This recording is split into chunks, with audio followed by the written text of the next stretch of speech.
Josh, congratulations, closing round 1 here, late into the night. How would you assess it overall? I'm just happy I'm still here.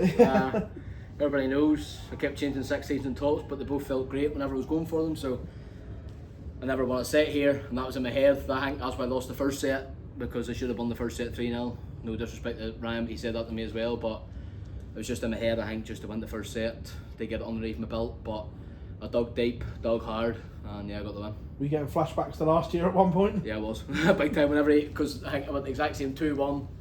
We went into the break, I was like, just wake up. And I came back out earlier than they usually do, so because I knew I felt ready. But Jesus, he doesn't miss a double 16 or double 8 to start off. You're like, wow. Do you feel more at ease now? Like that reaction at the end, we could see what it meant to you. Now the format goes up and you can get into the tournament. Do you feel more at ease now? Oh yeah, massively at ease. Phil's been giving me a couple of lessons. He said, go for tops the whole time, go for tops. And I was like, I will go 16s. But I kept chopping and changing, so I think you'll be happy just come out with the win there. Scrapingly, but I came out with the win. You don't give too much away on stage very often, but that was a massive reaction at the end for Josh Rock standards. I just had to, but if I hadn't hit that 108, I can't remember what he had left, but he was on the finish, and I think he would have pinged it. So if that double 16 didn't go in, I would have been beat. At times, you look a little bit distracted by the crowd. Did they get to you at certain points today? No, they didn't get them on bit. There was only one person saying, Joshy, give us a wave, so just give him a wave, just to keep him happy, that was it. It was just us watching, that was all. It looked as if you got a bit distracted at times. No, they just said, just give me a wave, so just give him a wave, and that was it. There was nothing distracting me, the crowd were fantastic, so, but when you're playing, in my eyes, the best double 16 hitter on the planet, you need to be on your game. And now, just looking forward, now that you're over that hurdle, do you now start thinking of winning the title because that cutthroat format is gone?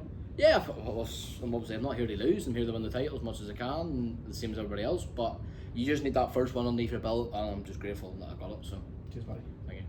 Josh, congratulations. Luke Littler mentioned earlier that the spotlight should be on you more. What do you think about that? Would you prefer it when the spotlight's there? Would you rather go under the radar? What do you think about that? That's the first I've heard it, so I don't know. He'd probably get fed up with it, so he'd rather have pan it off to somebody else. But we end up very, very close friends in this game, so he's got that stage. He's won everything bar this in the European Championships. He'd probably just go away. I mean, you've had a successful year in terms of going deep into major tournaments, but what is the bare minimum you expect from yourself now? Is it to reach a semi-final, or is it just, I always want to win it? Well, I always want to win it. I don't want semi-final every time I want to be here to win the title. So, listen, I've got a tough game up next against Gezi. If I hit my doubles, start off, and maybe the exact same outcome, hopefully. I spoke to you before about whether you consider yourself in the elite, and you said when you get in the Premier League. I'll not class myself elite until I'm in the Premier League. I don't care from the top 10 in the world. When you're in the Premier League, you're in the spotlight for 17 weeks. That's when you're the elite players. Thank you. With the announcement of Saudi Arabia as well, what do you think about that in terms of going over there? If you get invited in particular next year, if you're part of that elite in the Premier League also? Absolutely fantastic. Somewhere I've never been before. Somewhere great for darts. I don't know, darts haven't been in Saudi Arabia, have they? First time. It's the first Bahrain and Dubai. They've been in.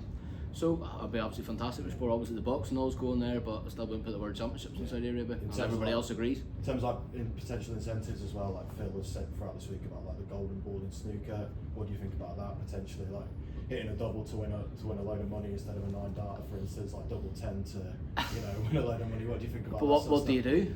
If obviously the snooker's was it 167? 167. 167. What do you do for darts if you're going to do something like that? Exactly. I don't know. To be honest, so it's for the Saudi minds to think up, but yeah. Well, of course it is, but I think it's obviously good for the sport. It's getting around the world.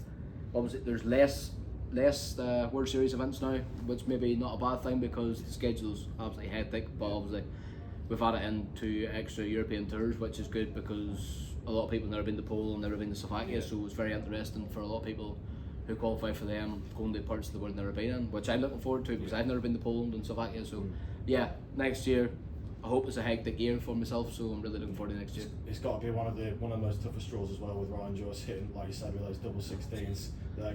How did it feel getting him in the draw the other week? Well, I hope the outcome was a happy Well, game because I got Ross Smith last year in the match play, drew him first round. The exact same this year with Ryan Joyce first round. But my aim this year was just to get 1 set underneath my belt because I've came here 2 times, not won a single set. Against Michael, I didn't even win a leg, I'm nearly sure.